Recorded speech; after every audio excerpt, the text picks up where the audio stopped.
충성과 헌신을 통해 내 믿음이 진짜인지 확인하라. 충성과 헌신을 통해 내 믿음이 진짜인지 확인하라 라는 제목으로 하나님 말씀 나누도록 하겠습니다. 우리가 믿음으로 구원을 받았다고 그것으로 끝이 아니겠죠.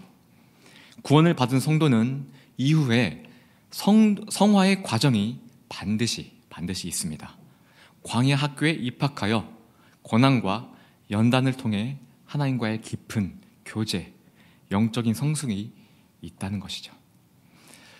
광야 학교를 졸업하게 되면 마지막으로 주님이 주시는 영광의 면류관과 상급들을 받게 됩니다.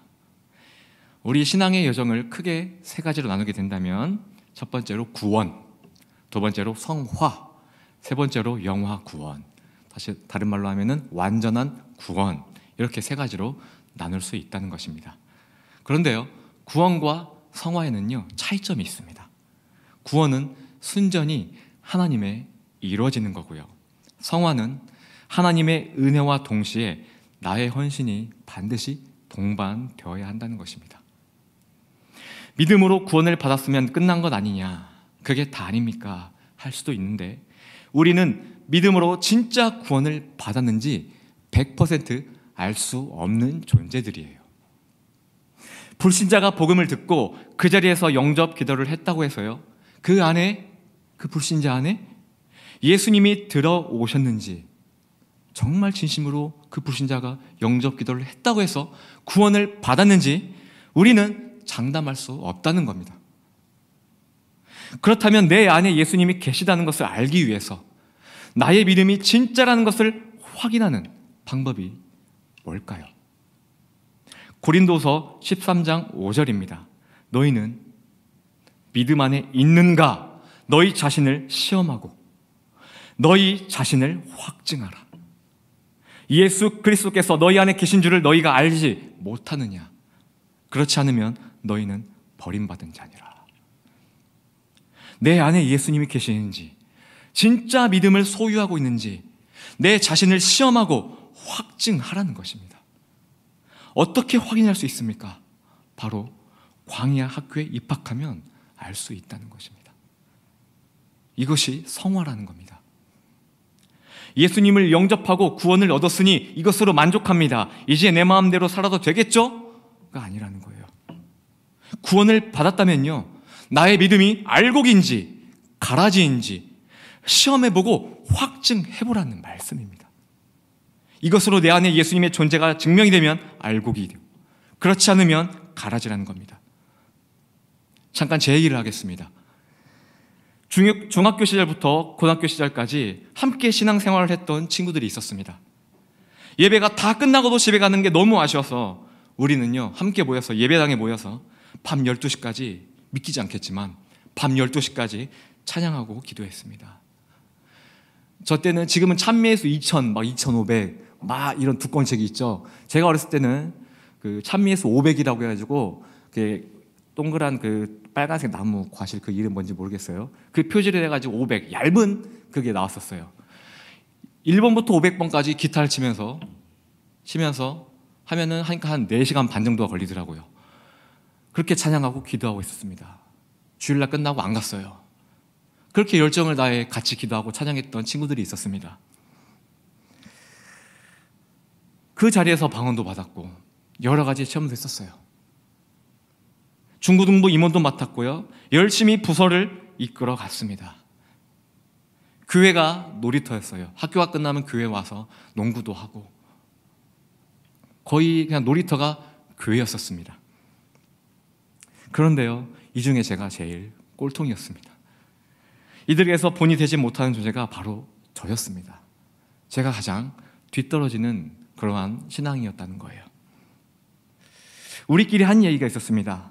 한 번은요, 친구들이 이런 얘기를 하는 거예요. 아마 우리가 이렇게 열심히 신앙생활 하다 보면은 어쩌면 우리가 성직자가 될지도 몰라. 아마 우리 중에 목사가 나온다면 환성이 너 빼고 다 될 것 같아. 이렇게 얘기하더라고요. 참 굴욕이죠. 근데 20살이 되고 우리는 각자 다 흩어졌어요.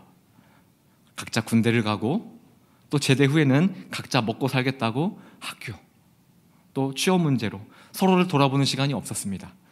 그렇게 오랜 시간이 흐르고 정말 오랜만에 친구들을 만났어요. 근데 충격적인 사실은 친구들 모두가 교회를 떠난 지 오래됐다는 거예요. 심지어 어떤 친구는 스님이 되려고 준비했던 친구들도 있었고요. 천주교로 개종한 친구도 있었습니다. 하나님에 대해 불신이 아주 가득 차 있었어요. 아주 세속에 쩌들어 있었습니다. 그 예전에 신앙인의 제가 알고 있었던 그 모습들은요, 조금도 찾아볼 수가 없다는 거예요. 저는 그들과 반대로 신앙이 아주 조금은 성장해 있었겠죠. 시간이 흐르고 이것에 대해 많이 고민해보고 묵상해봤어요. 그리고 그 답을 찾았습니다. 왜 이런 일이 벌어졌을까? 그 답을 찾았습니다. 그 답이 오늘 읽은 바로 본문 말씀이에요. 12절만 다시 한번 같이 읽어보겠습니다. 12절만 시작. 나를 능하게 하신 그리스도 예수 우리 주께 내가 감사함은 나를 충성되이 여겨 내게 직분을 맡기심이니. 바울이 뭐라고 했습니까? 내게 직분을 맡기심이니. 바울은요, 그리스도인들을 잡아다가 핍박하고 죽이려고 그들이 숨어있는 곳을 향해 가고 있었습니다. 그렇죠? 그런데 다메섹 도상에서 예수님을 만나게 됩니다. 이후 바울은요, 예수님을 영접하고 구원을 얻게 됩니다. 새 삶을 살게 됐다는 거죠. 아예 딴 사람으로 바뀌었다는 거예요. 그런데 잘 보세요. 하지만 이렇게 예수님을 만나고 구원을 얻은 바울이요, 그리스도인들 그리고 사도 베드로를 만나게 됩니다. 이들이 여전히 바울을 무서워한다는 거예요. 신뢰하지 못한다는 거예요. 바울이 예수님을 만난 체험을 이야기했습니다. 주구장창 신랄하게 얘기를 했습니다. 그러나 베드로와 그리스도인들은요, 이놈이 예수님 믿는 척하면서 우리에게 다가와서 다 죽이려고 하는 꼼수 아니야? 꼼수 부리는 거 아니야? 했을 거라는 거예요. 바울이 진짜 구원을 받았는지 알 수 없었다는 겁니다. 그렇다면 이들이, 이 베드로와 요한과 이 그리스도인들이 바울을 인정했을 때가 언제냐는 겁니다. 바울이 알곡이라는 것을 인정했을 때가 언제냐는 겁니다. 이들이요, 바울을 인정할 수밖에 없었던 것은요, 바로 바울이 하나님의 말씀에 사로잡혀 복음을 증거할 때라는 겁니다. 복음 증거를 위해 40의 가만매, 39대의 매를 두들겨 맞을 때라는 거예요. 복음 증거를 위해 풍랑을 만나고 폭행자들을 만나 죽을 고비를 수도 없이 겪었을 때라는 겁니다. 한마디로요, 바울이 이들에게서 알곡이라는 것을 인정받았던 비결은 예수님께 받은 직분을 충성으로 헌신했기 때문에 그렇다는 것입니다. 오늘 본문 말씀의 핵심은 내게 직분을 맡기심이니. 여러분도 이 말씀 붙들기를 바랍니다.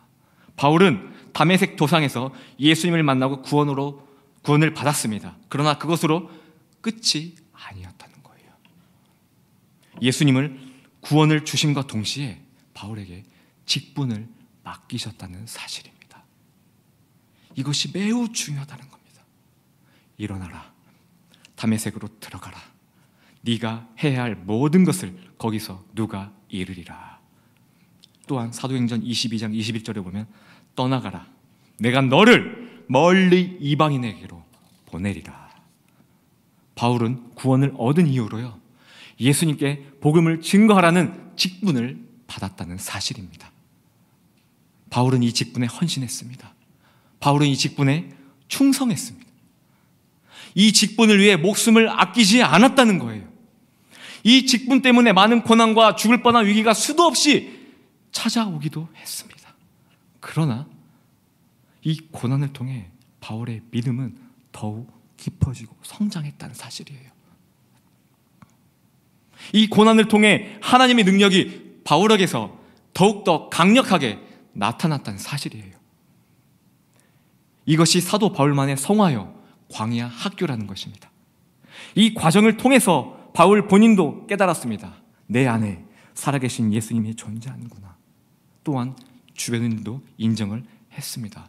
아, 바울은 진짜구나. 바울이 소유한 믿음은 진짜였구나. 내가 구원을 얻었다면 그것으로 안주하지 않고 하나님께 받은 직분에 충성하고 헌신하는 자가 되라는 것입니다. 직분으로 인해 오는 시험에 도전해보고요, 직분으로 인해서 광해 학교에 입학하여 나의 믿음이 진짜인지 시험해 보라는 것입니다. 그것으로 진짜인지를 확증하라는 것입니다. 내 안에 예수님이 계시다는 것을 증명하라는 것입니다. 그 외에 여러 봉사들이 존재합니다. 식당 봉사, 성가대, 찬양단, 교사, 아침 전도팀, 다양합니다. 여러 직책들도 존재하죠. 목사, 장로, 권사, 집사, 간사, 리더, 여러 직책이 존재합니다. 이렇게 여러한 봉사의 종류와 여러한 직책의 종류가 왜 있는 걸까요? 그것은 바로 하나님의 나라와 의를 이루기 위한 복음 증거를 위해 존재하는 것들이라는 겁니다. 저는 청년 시절에 청년부 회장과 찬양단 리더, 그리고 성가대, 교사를 모두 감당했었습니다. 이 이야기는 제가 지난주에 청년 MT 갔을 때도 우리 청년들에게 이야기한 건데, 저는요, 청년부 회장과 찬양단 리더, 성가대, 교사, 이 네 가지의 사역을 다 감당했었습니다.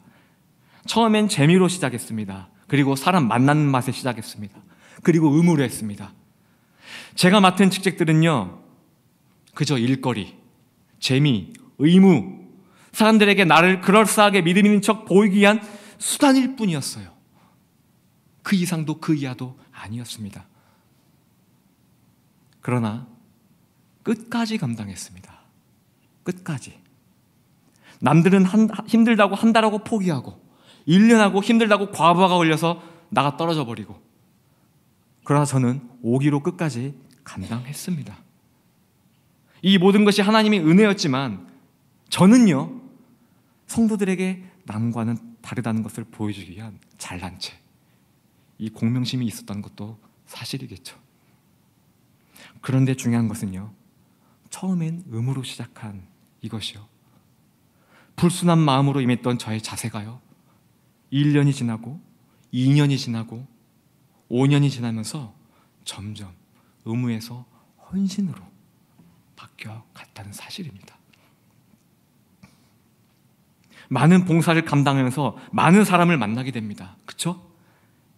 얼굴 다르고 성격 다르듯이 나와 맞지 않은 사람들이 많습니다.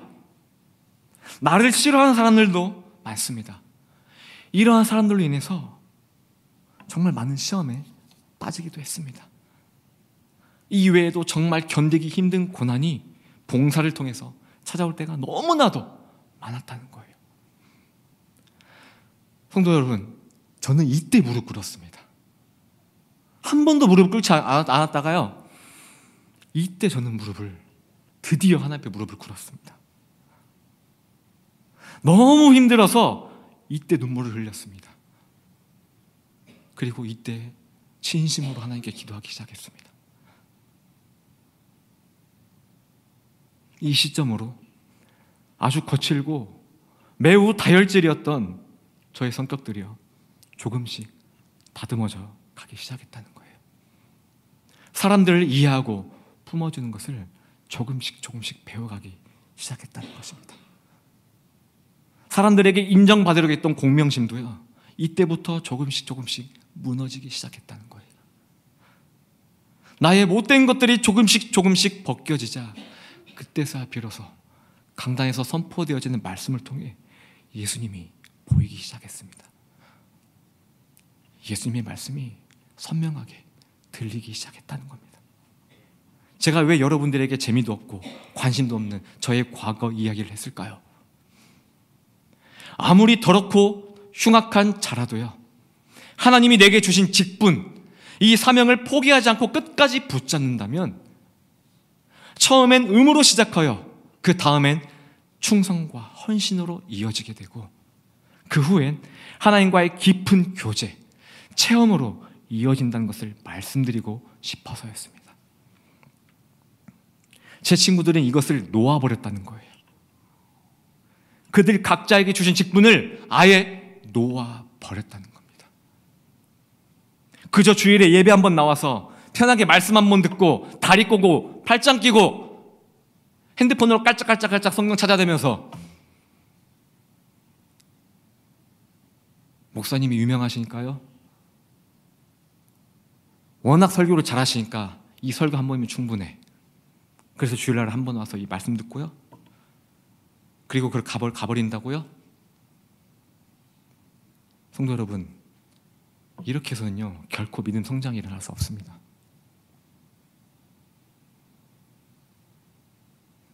나의 믿음이 성장되고 나의 믿음이 깊어지기 위해서는요, 반드시 내가 하나님께 드리는 피 흘리는 헌신과 충성이 있어야 한다는 겁니다. 신앙은 그저 나 혼자 좋은 말씀 먹고 편안하게 하는 것이 결코 아니라는 겁니다. 빌립보서 2장 12절 13절에도 이와 같은 말씀이 나와 있습니다. 항상 복종하여, 이 복종이라는 단어에는요 헌신과 충성이 담겨 있습니다. 항상 복종하여 두렵고 떨림으로 너희 구원을 이뤄가라. 구원을 이루어가라. 너희의 믿음이 진짜인지를 시험하고 확증하라는 말씀과 동일합니다. 바울은요 구원받은 이후에 직분을 받았습니다. 이 직분을 가지고 충성하고 헌신할수록 마귀의 공격을 또한 끊임없이 받았다는 사실이에요. 그러나 이 과정을 통해 예수님과의 깊은 교제가 이루어졌고 바울을 통하여 예수님의 능력이 강력하게 나타났다는 사실입니다. 이 바울의 피 흘리는 헌신과 충성으로 믿음이 더욱 견고해져 갔다는 사실입니다. 이로써 바울이 받아야 될 상급이 무엇입니까? 나중에요 예수님이 오셨을 때 온 천하가 보는 앞에서 예수님은 바울을 딱 부르셔서 예수님은 바울을 높여주실 겁니다. 그리고 바울의 머리에 충성의 면류관, 의의 면류관을 씌워주실 것입니다. 또한 바울의 피 흘리는 헌신과 충성으로 인해 어떠한 열매들이 나타났습니까?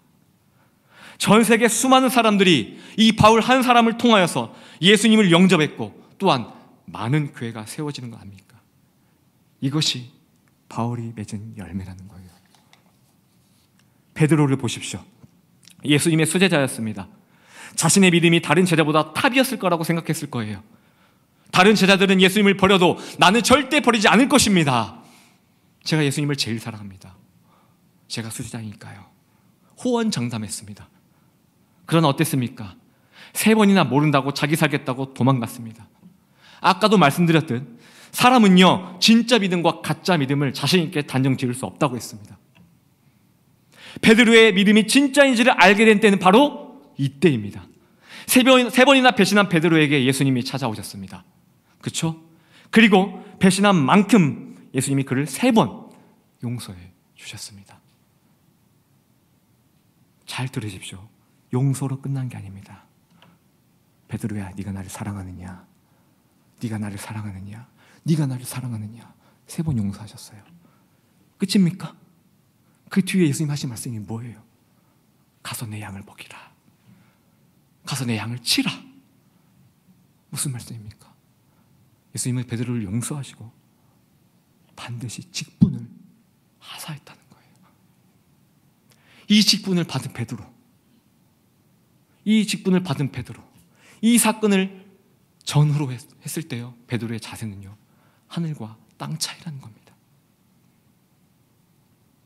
사명을 맡은 이 베드로는요 이때부터 목숨을 다해 헌신하고 충성합니다.